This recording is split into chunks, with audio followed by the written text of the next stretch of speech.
In the humid, moonless nights of Owerri, Nigeria, where palm trees cast jagged shadows over red dirt paths, the children of St. Mary's boarding school whispered of Madame Koi Koi. Her name came from the sound her heels made, koi koi, clicking on tiled corridors long after the world slept. Decades ago, she was Sister Agnes, a strict teacher whose love for discipline outstripped her kindness. Her crimson heels, polished to a mirror sheen, were her pride, and her cane was her scepter. She ruled the dorms with an iron will, punishing tardiness with lashes that left welts like crescent moons. But one night, the students rebelled. They lured her to the old well behind the school, promising a prank, only to push her into its depths. Her screams echoed as she fell, her heels clattering against stone, until silence swallowed her. The well was sealed, the school hushed the tale, but Madame Koi Koi never left.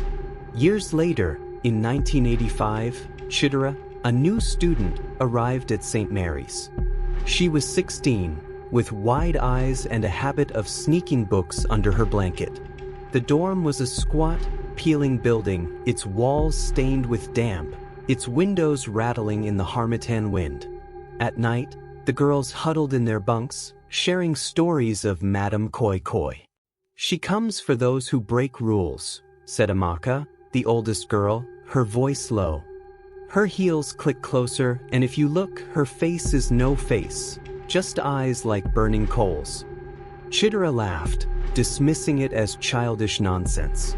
She was too old for ghost stories, she said, clutching her dog-eared copy of Things Fall Apart. The first night, Chidera stayed up past curfew, reading by a smuggled candle. The dorm was silent, save for the hum of crickets. Then, faintly she heard it, koi koi. The sound was sharp, like heels on tile, echoing from the corridor. She froze, her candle flickering. "Amaka, stop it," she whispered, thinking it a prank. No answer came.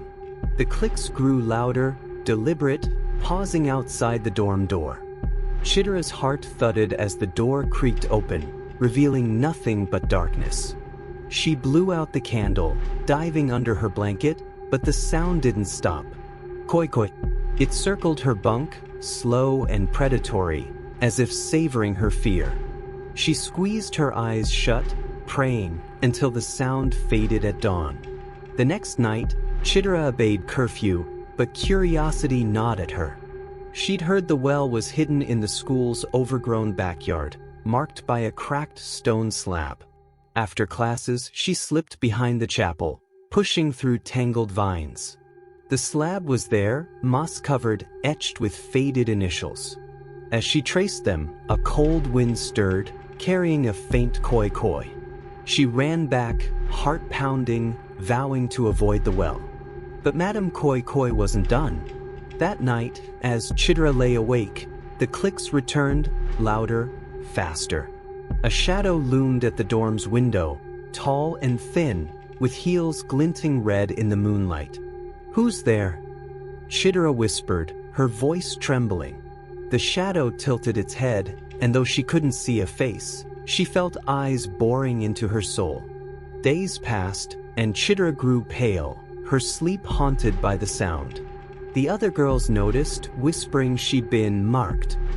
Amaka told her the only way to appease Madame Koi Koi was to offer something precious at the well. Desperate, Chidera chose her book, the one thing she cherished. At midnight, she crept to the slab, the air thick with the scent of damp earth. She placed the book on the stone, whispering apologies. The ground trembled, and the slab cracked open, revealing the well's black maw. A hand, gray and skeletal, shot out, seizing the book. Koi koi echoed from below, followed by a voice. "Not enough." Chidera screamed, stumbling back as the hand retreated. She ran to the dorm, vowing never to return. But Madame Koi Koi followed. The clicks haunted every corner, classrooms, bathrooms, even the chapel. Chidera saw her now, a figure in a tattered nun's habit, her face a void with glowing eyes, her heels dripping something dark and viscous. The other girls shunned Chitara, saying she'd angered the spirit. One night, unable to bear it, Chitara fled to the headmistress, begging to leave. The old woman sighed, admitting Sister Agnes's death was no accident. She was cruel, she said, but the girls were crueler. She gave Chitara a charm, a beaded bracelet blessed by a babalawo, and told her to face the well. With the bracelet clutched tight, Chitara returned at dawn. The slab was open, the well's stench choking. She whispered prayers, tossing the bracelet inside. The ground shook, and a scream, not hers, tore through the air. The clicks